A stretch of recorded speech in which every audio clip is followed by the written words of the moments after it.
E aí, terceiro ano? Que saudade de vocês, viu? De estar dando aula assim, olhando para vocês e a gente dialogando e conversando e trocando ideia. Muita saudade desse momento assim com vocês.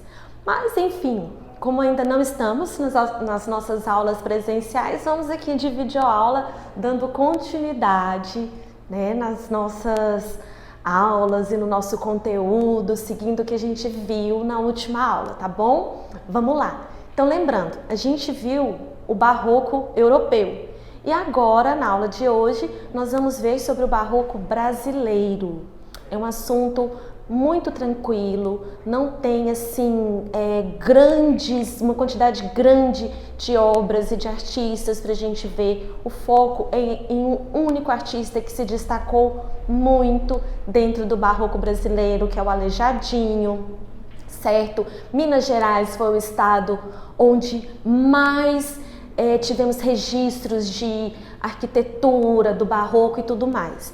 Mas eu vou explicar para vocês aqui, em termos do contexto histórico, como foi que o barroco chegou a Minas Gerais. Porque os europeus, quando eles chegaram aqui no Brasil, eles vieram pelas cidades com portos marítimos. Rio de Janeiro, Bahia, Pernambuco, enfim, as cidades mais antigas que já tinham portos marítimos. Então, como eles chegaram em Minas Gerais se não existiam portos marítimos? Enfim, eles chegaram lá por uma questão de exploração das minas. O único interesse que os europeus tiveram em Minas Gerais foi a exploração de pedras preciosas, de ouro e tudo mais, porque o acesso a Minas era muito complicado, o terreno muito montanhoso, então a dificuldade, o acesso era muito grande. Então, o contexto histórico foi a mineração. Isso nós estamos falando lá no século XVI. A representação principal do barroco aqui no Brasil é exclusivamente sacra. Todas as obras barrocas que temos brasileira é voltada para o catolicismo. Então, são esculturas de quê? De santos. São pinturas de que temas? Católicas. São construções arquitetônicas. Que construção são essas? Igrejas. Ou seja, nós vamos encontrar características barrocas brasileiras somente dentro da religião do catolicismo. Agora, o que diferencia então do barroco europeu? As principais construções arquitetônicas do barroco europeu também são igrejas, só que tem uma diferença em relação à pintura e à escultura. As pinturas do barroco registravam cenas do cotidiano, cenas religiosas, passagens bíblicas, sim, imagens de santos, sim. Porém, registravam também passagens do cotidiano, do dia a dia, de diversas classes sociais. Agora, no Brasil, não. No Brasil é exclusivamente uma arte sacra. E Minas Gerais foi um terreno completamente propício para essa arte. Por quê? A fama que nós temos até os dias de hoje é que todo mineiro é devoto de um santo.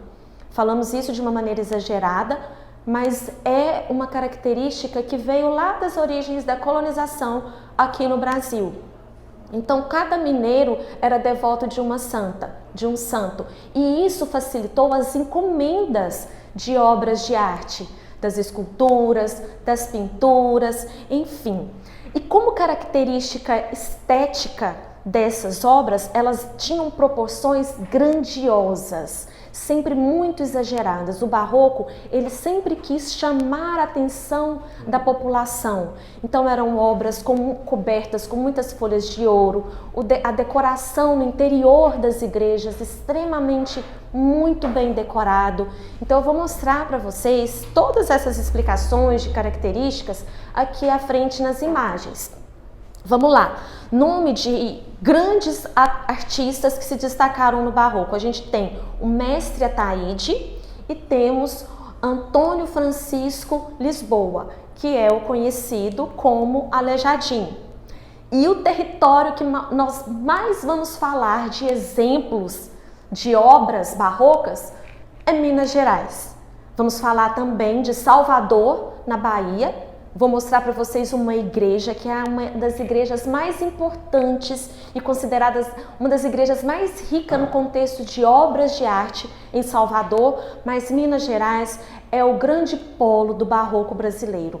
É onde mais temos uma concentração de igrejas, de obras, enfim, esculturas. Aqui tem uma igreja chamada Bom Jesus de Matozinhos. Essa igreja consta em seu exterior, em sua fachada, 12 esculturas, são 12 estátuas em tamanhos reais de 12 profetas. Essas esculturas foram feitas por Aleijadinho. E toda essa estrutura arquitetônica, ela é de uma igreja típica do barroco. Quais são as características? Vou mostrar aqui na imagem para vocês. 3 torres, sendo a torre do meio com a cruz católica, 3 portas, aqui nós enxergamos uma, em uma outra foto nós vamos enxergar as 3 portas, sendo a primeira maior em relação às outras duas, é a que vai dar entrada e que chega até o altar da igreja. Essas portas, elas são feitas de madeira e elas são pintadas na tonalidade de azul ou verde. E a sua pintura no exterior não é rica em muitos detalhes, são igrejas consideradas, se compararmos as igrejas do barroco europeu, as igrejas do barroco mineiro, ela é considerada até mais simples no contexto de decoração de paredes do seu exterior, do lado de fora da igreja. E ela era pintada sempre de branco, da cor branca, que era o cal, era a cor mais fácil de ser encontrada e com mais facilidade para poder pintar não só as igrejas, mas a maioria das casas. É o formato colonial. As casas coloniais desse período, elas eram pintadas de branca, haviam portas e janelas de madeira, sempre com as tonalidades azul ou verde. Dando sequência aqui, é uma dessas esculturas da fachada dessa igreja, mostrando aqui em tamanho maior para vocês poderem analisar as características que vou dizer. Aqui é o profeta Oséias, feita por Aleijadinho. Essas esculturas, elas eram feitas com pedra sabão. Ah, professora, essa pedra, ela é escorregadia como sabão? Não, ela não tem associação à textura, ao uso do sabão tradicional que nós temos. Ela recebe esse nome por quê?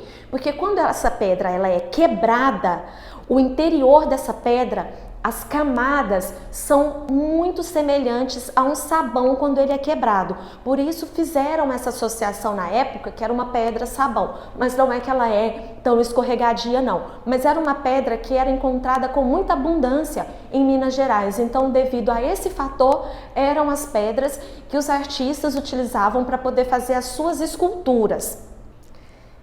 Então aqui a igreja de São Francisco, também em Minas Gerais. Então aqui eu mostro para vocês as características que nós vimos, que nós observamos na outra imagem anterior a esta da igreja. Então uma igreja pintada de branco, as 3 torres, a do centro com a cruz católica no meio, as portas aqui, janela de madeira pintadas em verde ou azul. Aqui é o teto de uma igreja pintada pelo mestre Ataíde, também em Minas Gerais. Todas as obras que eu estou mostrando aqui de igreja, pintura, escultura, pertencem ao mestre Ataíde e ao Aleijadinho, e todas são em Minas Gerais, certo?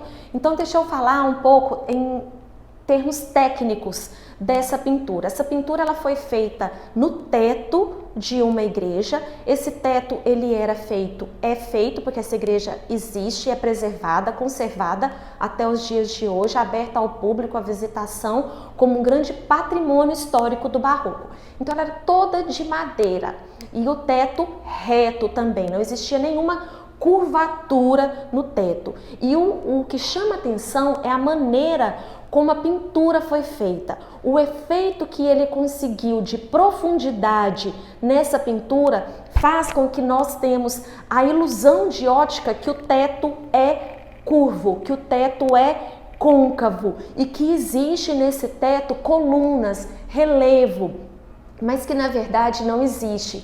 Então, como que o artista conseguiu proporcionar esse efeito na pintura pra gente?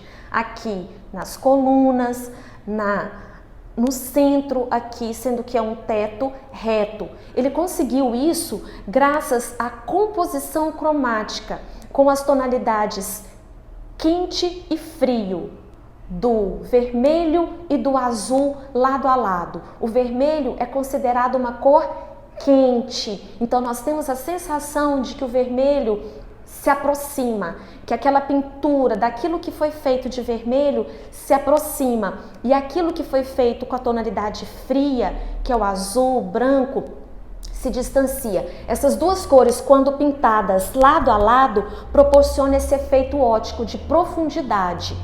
Então, isso serviu futuramente para estudos de grafiteiros nos dias de hoje que fazem aquelas pinturas de grafite no chão ou na parede com efeito 3D. Esse efeito 3D que os grafiteiros tanto fazem nos dias de hoje é tudo conseguido graças à pintura claro e escuro, as tonalidades claro e escuro colocadas uma ao lado da outra e também um efeito de perspectiva, que é aquilo que, à medida que vai se distanciando, vai diminuindo, à medida que vai se aproximando da gente, vai aumentando, sendo representado de um tamanho maior. Então aqui o mestre Ataíde, ele conseguiu esse efeito de côncavo no teto e de textura graças a essa composição cromática e ao efeito de perspectiva que ele utilizou tão bem nessa pintura. Os santos de devoção, a fé mineira. É o que eu expliquei para vocês aqui no início da nossa apresentação da aula de hoje. O mineiro, ele tem essa característica dele presente até os dias de hoje com essa devoção católica aos santos. Então, o que facilitou com que os artistas produzissem as imagens de santo. Então, sempre, gente, falou barroco brasileiro, falou de obras sacras. Falou de arquitetura barroca brasileira, falamos de igreja. Falamos de escultura, santos. Pintura, também santas, católicas, passagens bíblicas, enfim, é uma arte completamente sacra. Vamos falar agora um pouquinho aqui sobre o convento, igreja e convento de São Francisco de Assis, em Salvador. Essa é considerada a igreja católica brasileira mais rica no sentido de conter obras de arte no seu interior. É uma igreja muito antiga e que permanece também até os dias de hoje intacta, preservada, é também patrimônio histórico da humanidade.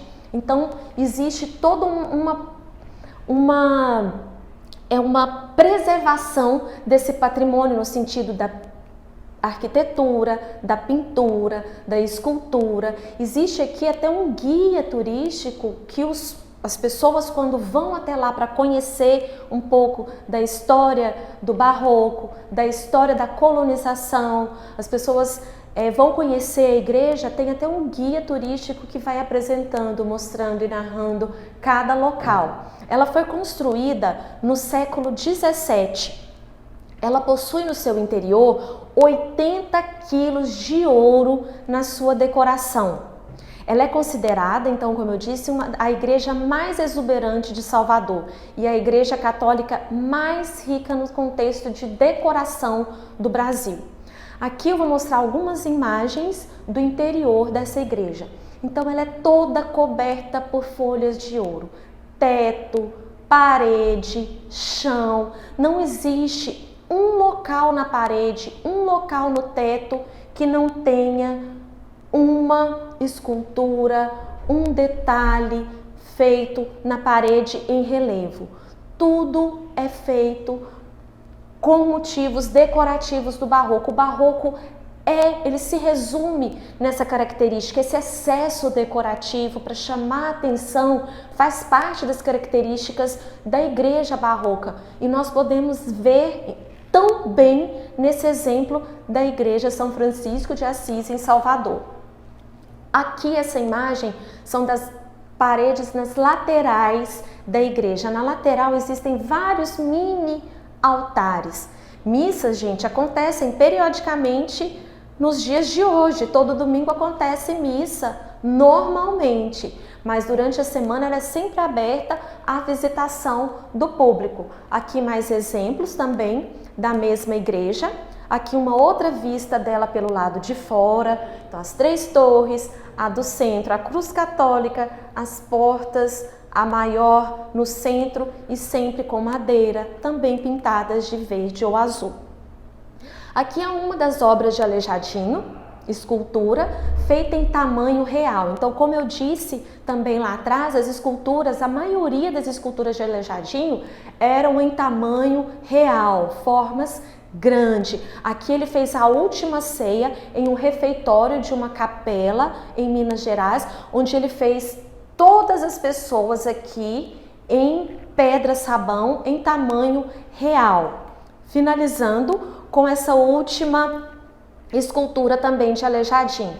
Para contar para vocês aqui, para a gente finalizar, falando dessa questão do apelido que o mestre Ataíde e que o Antônio Francisco Lisboa tem, né, mais conhecido como Aleijadinho.